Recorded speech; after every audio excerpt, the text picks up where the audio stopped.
الحمد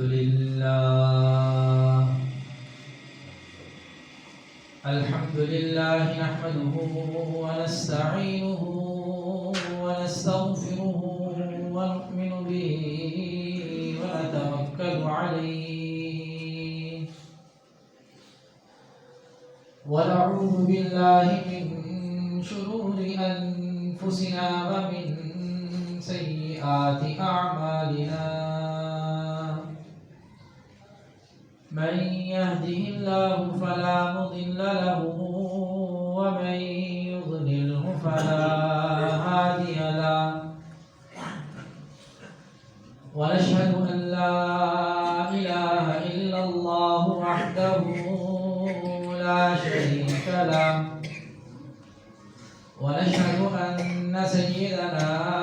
وسندنا ومولانا محمدا عبده ورسوله صلى الله تبارك وتعالى عليه وعلى آله وأصحابه وبارك وسلم تسليما كثيرا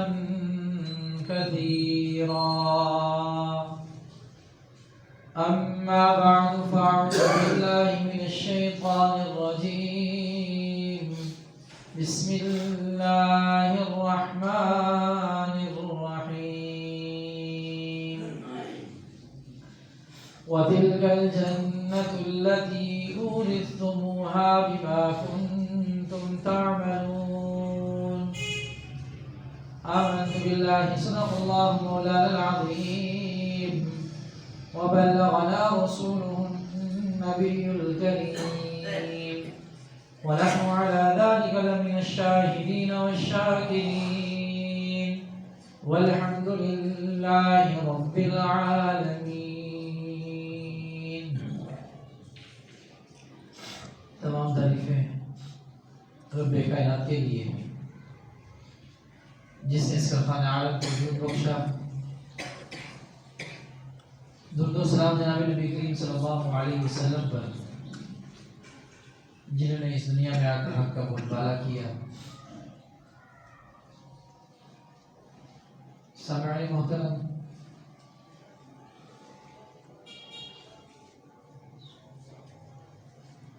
اس دنیا کے بعد اللہ رب العزت نے ایک اور جہان تیار کر رکھا ہے،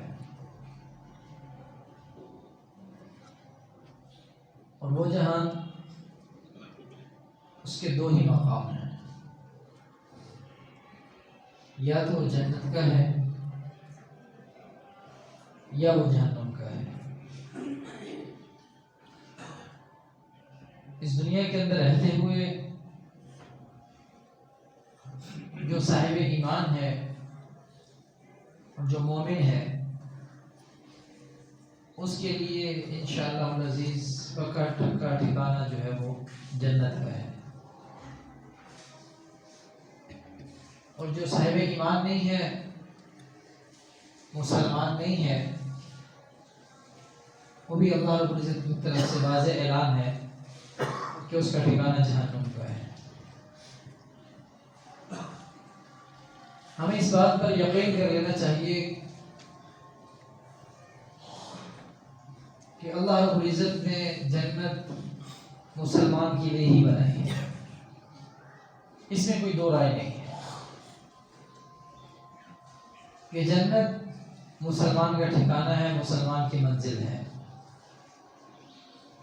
اور جہنم یہ کافر کا ٹھکانہ اور منزل ہے. دنیا کے اندر رہتے ہوئے بظاہر ہم کتنا ہی خوشحال کفر کو دیکھ لیں، کتنا ہی ترقی یافتہ کفر کو دیکھ لیں، کتنا ہی عیش و آرام میں کفر کو دیکھ لیں، اس کا انجام اور ٹھکانہ جہنم. اس بات کا یقین دل کے اندر پیدا ہو جائے. اور مسلمان کے لیے ٹھکانہ اور منزل جنت ہے، اگرچہ وہ دنیا کے اندر کتنا ہی مشکلات کا شکار ہو، کتنا ہی مصائب کا شکار ہو، اور کتنی ہی پریشانیوں میں گرا ہوا کیوں نہ ہو، تو مسلمان کا جو ٹھکانہ ہے، جو منزل ہے، وہ جنت ہے، اگرچہ وہ بے عمل ہی کیوں نہ ہو، منزل کے اعتبار سے اس کی منزل جنت ہے۔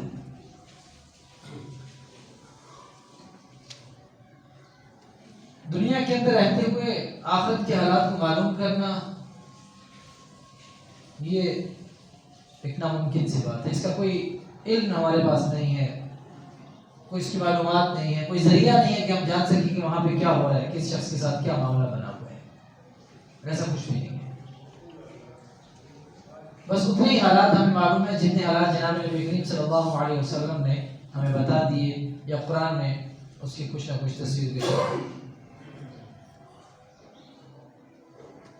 تو قرآن نے بھی لوگوں کو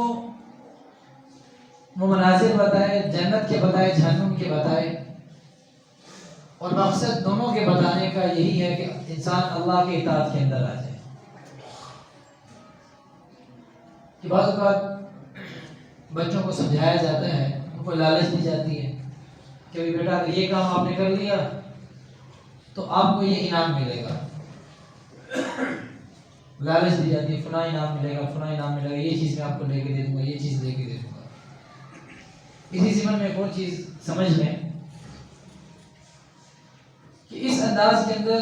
بچوں سے جھوٹ بولنا یہ بھی گناہ ہے۔ عموماً ہمارے یہاں یہ ہوتا ہے کہ بچوں سے کہہ دیتے ہیں کہ بیٹا یہ کام کر لیا نا، اگر آپ نے یہ کام آپ سے ہو گیا تو آپ کو یہ انعام میں دوں گا، یا آپ کو یہ چیز لے دوں گا، یا آپ کے ساتھ یہ معاملہ کروں گا۔ چھوٹا بچہ ہے، اس کے ساتھ یہ بات طے ہوگی تو یہ بات طے ہوگی۔ اب ہمارے اوپر لازم ہے کہ اگر وہ بچہ یہ کام کر لیتے تو اس کو انعام و تحفہ جو بھی چیز دینے کے لیے کہا تھا وہ پورا کرنا ہے۔ اگرچہ آپ یہ تو بچہ ہے، سمجھتا نہیں ہے،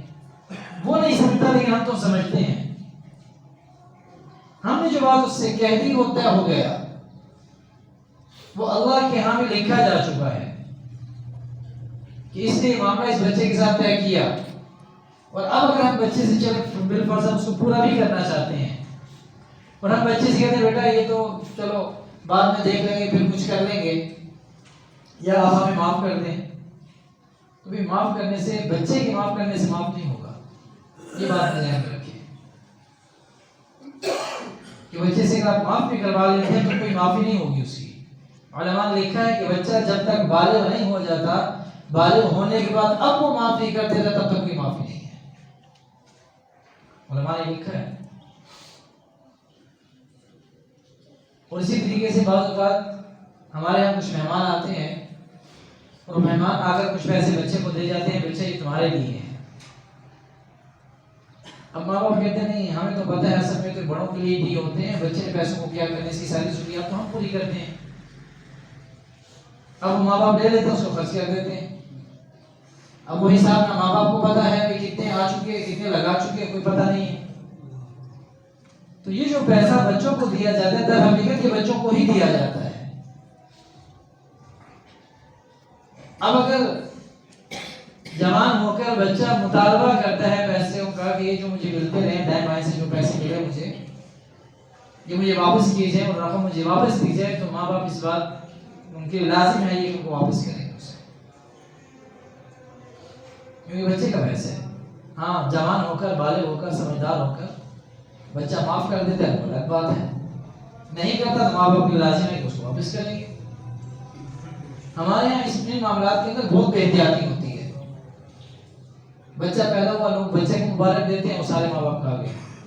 اس کا حساب رکھنا چاہیے لازمی طور پر۔ یہ معاملات ہیں، اس کے اندر کوئی چھوٹ اور ڈھیل نہیں ہے۔ کتنے پیسے بچے کو مل گئے، سارے اس کے ہیں۔ اور اسی ضمن میں ایک اور بات بھی سمجھ لیں، بات سے بات بھی ہوتی ہے، تو اسی ضمن میں ایک اور بات بھی سمجھ لیں کہ یہ بات کہ بچہ پیدا ہوا، فلاں صاحب آئے، آ کر انہوں نے میرے بچے کو 500 روپیہ دیا، کل کیا بچہ کو میں کہتا میرے تو 500 دوں گا، برا لگے گا، انہوں نے بھی مجھے 500 دیے، میں بھی 500 جا کے چلو میں جا کے 600 دے دیتا ہوں، میں 1000 دے دیتا ہوں۔ اب یہ جو میں 600 اور 1000 دے رہا ہوں، یہ میں حرام کا ارتکاب کر رہا ہوں، کیونکہ ہمارے یہاں کیونکہ رسم و رواج کے اندر ہم اتنے پھنس چکے ہیں کہ ہمیں کوئی پتہ نہیں چلتا۔ شادی بیاہ کے اوپر اس نے میرے بچے کو 1000 دیا، اب میں بھی 1000 دوں گا، عدلے کا بدلہ لگتا ہے تو لہٰذا میں 1500 دے دیتا ہوں، ابھی میں حرام کا ارتکاب کر رہا ہوں۔ علماء نے اس کو گناہ لکھا ہے، یہ حرام ہے۔ اور عدلے کا بدلہ اگر 1000 کی جگہ 1000 ہی دو تو یہ خوشیوں کا تبادلہ روپوں سے ہو رہا ہے، یہ بھی دیکھ لیں کہ خوشی کا تبادلہ تو خوشی سے ہوتا ہے، تو خوشی کا تبادلہ روپوں پیسوں سے تو نہیں ہوتا۔ اب مجبوراً میں اس کو 1000 روپیہ دے کے آ رہا ہوں، دل نہیں مان رہا میرا۔ آج کل تو ویسے دل نہیں مانتا، حالات اتنے ٹائٹ ہو چکے ہیں ہر ایک کے۔ پہلے تو چلو پھر کچھ گنجائش بن جاتی، چلو 5 روپے دیتے ہیں، اب تو 5 روپے گنجائش نہیں بنتی، دل کو بھی پتہ لا کے دے کے آتے ہیں، اگر اس نے مجھے دیے تھے اب مجھے بھی دینے ہیں اسے، تو یہ بھی چیز ٹھیک نہیں ہے۔ اور جن کا شادی بیاہ ہو رہا ہے یا کوئی خوشی کا موقع ہے، انہیں بھی کسی قسم کی کوئی توقع نہیں رکھنی چاہیے کہ فلاں بندہ آئے گا اور مجھے آگے پیسے دے گا، انتہائی گھٹیا سوچ ہے۔ ایک آدمی آپ کی خوشی میں شریک ہونا چاہ رہا ہے اور آپ یہ توقع لگا کے بیٹھے کہ فلاں آئے گا تو اس کو 1000 دیے تھے وہ 1000 دے گا، فلاں آئے گا اس کو 500 دیے تھے وہ 500 دے گا، چلو میرا اتنا حساب بن جائے گا، ان پیسوں کو میں اس کام میں لگا دوں گا۔ انتہائی گھٹیا سوچ۔ وہ آپ کی خوشی میں شریک ہونا چاہ رہا ہے، وہ اگر ویسے ہی آ گیا خالی ہاتھ بھی تو آپ اس بات سے خوش ہو کہ وہ آپ کی خوشی میں تو شریک ہوا ہے۔ آج ان چکروں میں پڑھ کر ہم ان مخلص دوستوں اور مخلص رشتہ داروں سے محروم ہو جاتے ہیں کہ جو حقیقی معنوں میں ہماری خوشی میں شریک ہونا چاہتے ہیں۔ یہ رشتے جو کھوٹ پڑی رشتوں کے اندر، رشتے ٹوٹنا شروع ہوئے، دنیا پیدا ہوئی صرف اسی وجہ سے۔ اب براہ راست اس کو ہم نہیں کہتے کہ فلاں بندہ آیا تھا اس نے تو پیسے بھی نہیں دیے، ہم تیسرے بندے کو بتائیں گے اور بھائی چھوڑے اس کی آپ کیا بات کرتے ہیں، اس کے یہاں تو شادی میں 1000 روپیہ دے کے آیا، میرے بچے کی شادی ایسی کھانا کھا کے چلا گیا، کم از کم جو کھانا کھایا وہ بھی پیسے دے جاتا مجھے، ہمیں تو پر ہیڈ اتنا پڑ رہا تھا، کم از کم وہ آیا تو اتنا تو دے جاتا جس کا اپنا خرچہ بنا تھا وہ بھی نہیں دے کے گیا۔ اب یہ تیسرے بندے سے جب بات اس کو پتہ چلے گی کہ وہ تو میرے بارے میں یہ سوچ رہے ہیں، اب یہ کہے گا یار کیا فائدہ جانے کا، چھوڑو، اب کبھی موقع ہوا حالات ہوئے تو چلے جائیں گے، نہ ہو تو نہیں جائیں گے، اتنی ساری باتیں سننے سے اچھا ہے کہ نہ ہی جائے بندہ۔ تو اس لیے یہ چھوٹی موٹی جو باتیں ہوتی ہیں ان کا خاص طور پر خیال رکھا جائے۔ یہ تربیت کی چیزیں ہوتی ہیں، تربیت کے اندر اپنے اولاد کی تربیت کریں تو یہ چیزیں اس کے اندر شامل کریں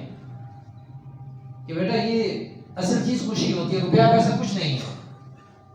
آپ لاکھوں کے مالک بن کے تنہا ہو گئے، وہ لاکھوں روپیہ آپ کو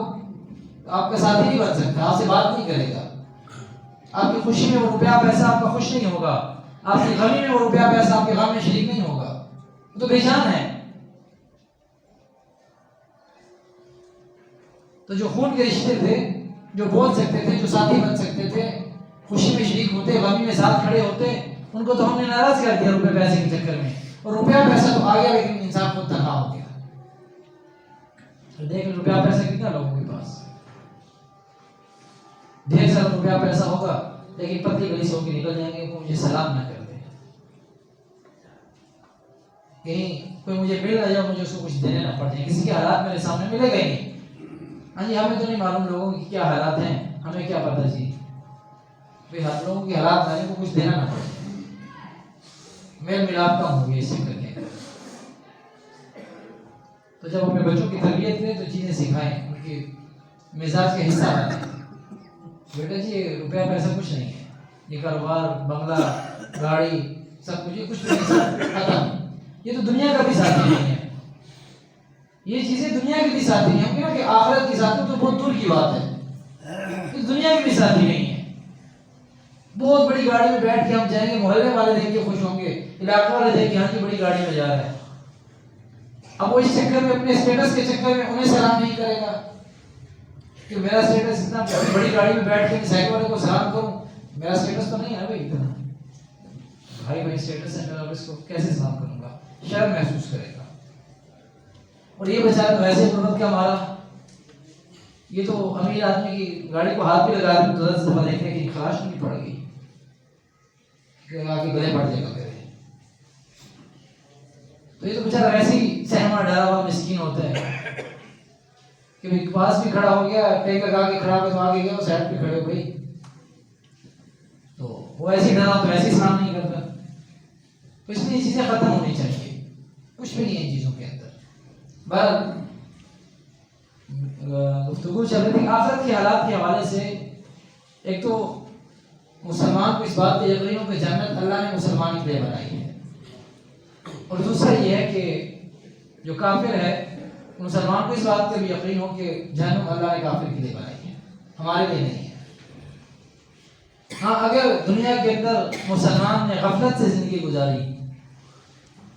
اور لاپرواہی سے زندگی گزاری اور اللہ اور اس کے رسول کے احکامات پر دھیان نہ گیا، تو پھر وہاں پر پہلے تو اللہ کی رحمت سے امید ہے کہ اللہ رب العزت معاف فرمائیں گے، درگزر فرمائیں گے. لیکن اگر کوئی ایسا معاملہ بن گیا تو پھر وہ اپنی سزا بھگت کر جنت میں ضرور جائے گا، کیونکہ ایک منزل جنت ہے. وہ سزا بھگتے گا اور بھگت کر جنت میں ضرور جائے گا، کیونکہ مسلمان کی منزل اور مسلمان کا ٹھکانہ جنت ہے، اس نے جنت میں جانا ہے. اور پھر جو لوگ صاحب ایمان ہیں، اعمال کی اچھی حالت کے اندر ہیں، یقین کی اچھی حالت کے اندر ہیں، اللہ رب العزت انہیں تو جنت عطا کرے گا ہی کرے گا. ایک صاحب جو بالکل بے عمل بس ایمان کی حد تک، کلمے کی حد تک مسلمان ہوئے، اللہ کے اوپر یقین، اس کو بھی اللہ رب العزت ایک بہت بڑی جنت عطا کریں گے، کیونکہ ایمان اللہ کے یہاں بڑی قیمتی چیز ہے. ہمیں تو ایمان کی دولت کا احساس نہیں ہے کہ ایمان ہمیں اللہ نے ایمان عطا کیا، اس لیے کہ جو چیز محنت سے حاصل کی جاتی ہے اس کا احساس ہوتا ہے. اب محنت سے کوشش کر کے انسان گھر کے اندر ایک چائے کا کپ پلاتا ہے، بچہ توڑ دے تو ضرب دل پہ لگتی ہے، دل ٹوٹتا ہے، کیونکہ وہ چائے کا کپ ٹوٹ گیا، اس کے اوپر محنت لگی تھی، پیسہ لگا تھا، اب وہ دل ٹوٹا چائے کا کپ ٹوٹنے سے. اب جس چیز جو محنت کے بغیر جو چیز حاصل ہو گئی اس کا احساس نہیں ہوتا. اب ایمان ہمیں پیدا ہوئے الحمدللہ مسلمان گھرانے میں تھے، مومن تھے،